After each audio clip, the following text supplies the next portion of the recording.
Welcome to the Relationship Workout for Men podcast. This episode is just a preview of what you'll find in the full Relationship Fitness for Men program. If you're serious about building a stronger, happier relationship, check out relationshipfitness.com to access all episodes, plus tools to assess and improve the quality of your relationship and your very own on-demand and private AI relationship coach. Visit relationshipfitness.com to learn more. Welcome to Relationship Workout for Men, a podcast dedicated to helping men be intentional in choosing a better partner and being a better partner for the person they choose. Season 3, Episode 1. What is your sexual strategy? So what is your sexual strategy? I'm not talking about your smooth moves or tactics to get that cute brunette in bed. I'm talking about your strategy to find a kabang lifetime partner. What are you doing to find a sexually desirable partner who meets your needs for chemistry as you meet hers? After all, you're not choosing a mate randomly. You don't walk into a bar blindfolded and commit to making the first woman you bump into the mother of your children. Hardly. There must be some method to the mate selection madness. And then what is your sexual strategy to keeping the chemistry humming along just fine after year 2 together, year 10, year 20, 30? After being with my wife for well over 15 years, and especially after having 2 children together, believe me, sexual desires change and evolve. To help us men understand what are our sexual strategies, in Season 3, we explore Relationship Workout Core Area Number 2, Chemistry, where we explore the fundamental question, do you two have true chemistry together? Chemistry is one of the 4 core areas that help you identify how compatible you are with your special someone, along with dating intentions, emotional availability, and alignment, which will be covered in subsequent seasons. So, why is chemistry a core relationship area? Well, put simply, a relationship without sustaining chemistry can become duller than dishwasher or worse. Worse, as continuous drama and unresolved issues can kill sexual desire, turning even the most once passionate relationships into feeling like platonic roommates, frustrating on many levels. Now, regardless of whether you believe your family tree began with evolution, creationism, or aliens from different worlds, you must agree that you exist because all your ancestors successfully fulfilled at least part of their sexual strategies. At a minimum, every single male in your bloodline successfully got into some woman's panties or banana leaf wrap, eventually leading to you. Okay, so taking a step back and to help explore sexual strategy in general so we can understand chemistry more specifically, let's look to evolutionary theories on human mate selection for some potential clues. These theories state that men and women choose partners that enhance reproductive success. The theory of sexual selection, for instance, contends that our differing features aren't about survival.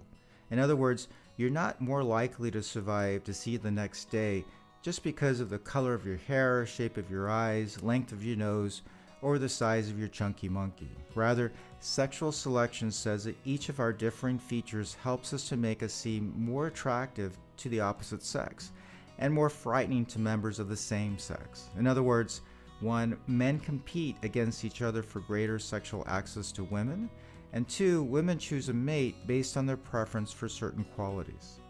So even if you're not intentionally trying to reproduce right now, you carry the evolutionary desire to get it on so your gene pool can continue to get it on. Our little heads and big heads are programmed to compete for the best mate to continue our legacy. Meanwhile, a woman's instinct is programmed to find the best mate to father her children.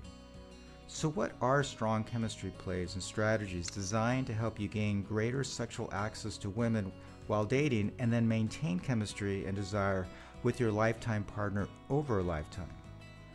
Let's start with the chemistry basics. When the chemistry is weak, it feels like friends-only territory. While you might gladly accept a lap dance if she offered it, there's no real interest in being anything closely resembling long-term passionate lovers. On the other hand, when the chemistry is strong, just the mere sight of her makes you weak, well, in the knees at least. We're talking doing crazy things just to be with her. We're talking feeling a unique sense of connection with her that only strengthens through the years. Indeed, a lifetime of celibacy isn't in your chemistry game plan. You want to find a mate where the mutual chemistry is so abundant and strong that even Madonna would blush and Tom Cruise would gladly step aside and give you center stage to jump up and down on Oprah's couch. Okay, yeah, I realize those are relatively old references, but hopefully you get the point. So if your goal is to find someone that fulfills your sexual strategy of finding a partner with strong chemistry, then at a high level, you want to play it all about we and minimize the drama. This means you care about each other's needs and your behavior reflects this caring. On the other hand, to play it all about me is to make yourself a priority, which is reflected in behavior that has your needs playing center stage. At first glance, this might not seem apparent. But what does chemistry have to do with drama? Chemistry is chemistry and physical attraction is physical attraction, right? Well, to some extent, this is true. However, when we get into strategy number 1 and discuss what women want, for example, we'll quickly find that an all-about-me play can ultimately turn a woman off. Talk only about yourself on the first date, for instance, and she can be saying next faster than she can get you to pay the check.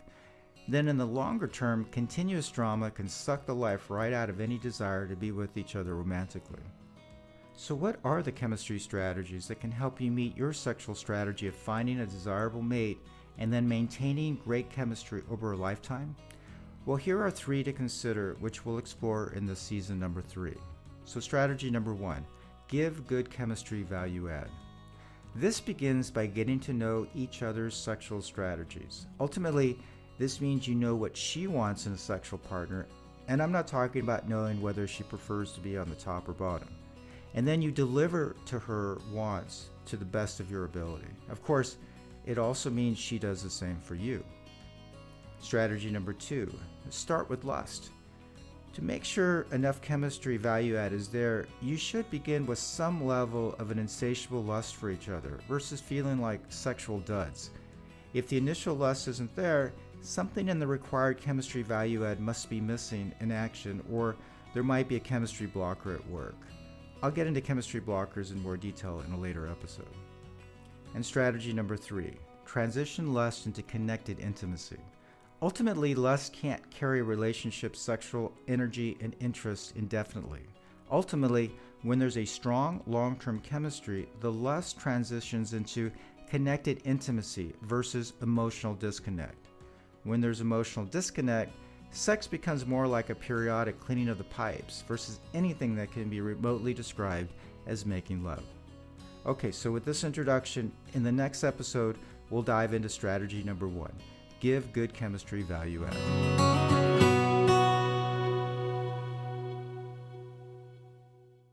Thanks for listening.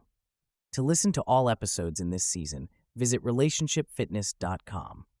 There, you'll find not only a complete library of episodes, but also aligned playbook articles, tools designed to help you assess, improve, and manage the quality of your relationship, and your very own AI relationship coach to get private, on-demand coaching whenever you need it.